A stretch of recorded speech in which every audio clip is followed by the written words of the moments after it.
Hello everyone. I just thought I'd pop on today to give you a few tips. Ignore the cap, I'm in the garden sunbathing. Heat training, as I call it, just before we go to Florida. We've had such beautiful weather in Devon since probably May actually. This is probably going to be our summer, and I'm fine with it because we'll be in Florida for 3 weeks. But anyway, some little tips that I thought would be quite nice to share on how we do our Disney holidays, and things, how we save money and things like that. So the first thing that we do to save money is we book it in a year in advance, and we book it so that we have monthly payments. So this time we booked it in August, and we booked it with Love Holidays, and we paid monthly for that. The last payment went out at the start of July, so that was all paid off.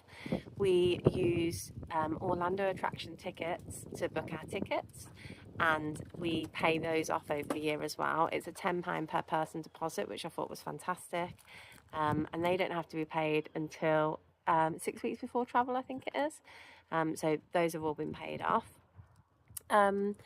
Money, we save that more towards the end, because obviously paying the holiday throughout the year, getting all the clothes, takes the money. So yeah, we leave that until the end.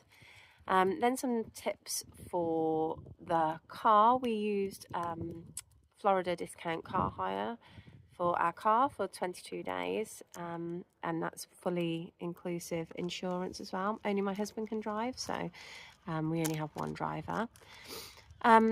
Some park tips that we use as a family, and we will continue using even though the children are much older now, is we never do full park days. The heat is so intense in Florida that by lunchtime it sometimes feels like 45 degrees, and when you're from England you're just not used to that weather. So we usually get to about 1 p.m. and then we go and get some lunch and then head off to a water park, and we rest all afternoon. The children and my husband go off and do the water slides. I'm not keen on them.